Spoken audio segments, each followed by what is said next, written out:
কি হয়েছে তোর? আবার মেয়ে মানুষের এখন কান্না করতেছিস? কম কষ্টে কাঁদতেছি না রে। আমার জীবনটা পুরো এলোমেলো হয়ে গেছে। দেখ বন্ধু, আমরা পুরুষ মানুষ, আমাদের কান্না মানায় না। আমি বিয়ে করছি 4 বছরের উপর হয়ে গেছে গা, কিন্তু এখনো বাচ্চার মুখ দেখতেছি না। বাপ মায়ের তো বয়স হয়ে গেছে গা, তার কারণে আমারে তাড়াতাড়ি বিয়ে করাইছে। নাতিপুতির মুখ দেখতে পারে। ভালো একটা গাইনি ডাক্তার দেখা। অনেক ডাক্তার কবিরাজ দেখাইছি, কোনো লাভ হইতেছে না। তোর কষ্টটা আমি বুঝছি। যদি ওই আল্লাহ পাক না দেয়, তাইলে হাজার ডাক্তার কবিরাজ দেখে কোনো লাভ হইব না। আবার আমার বাপ মায়েরে বুঝাইবো কেডা?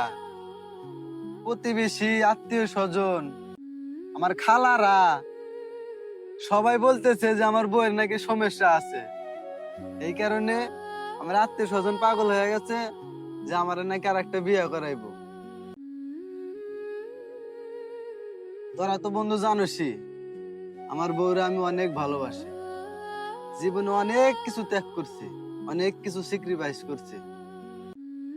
তোর এসব কথা শুই না, একটা কথা মনে পড়ে গেল।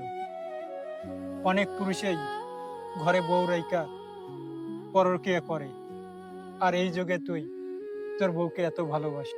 তাইলে বন্ধু তুই ক, আমি এখন কি করব? বন্ধু দেখ, তোর মাত্র 4 বছর হয়েছে, আল্লাহ বাচ্চা দেয় নাই। এমনও লোক আছে 40 বছর হয়ে গেছে, এখনো তাদের ঘরে কোনো সন্তান নেই। আল্লাহ যারে দেয় এমনিতেই দেয়, আর যাদের না দেয় কোনোভাবেই দেয় না।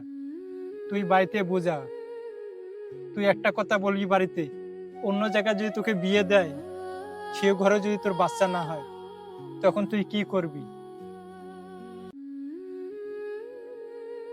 আল্লাহ পাক যদি না চায়, তুই হাজারটা বিয়ে করলে, হাজারবার চেষ্টা করলেও কখনো বাবা হইতে পারবি না।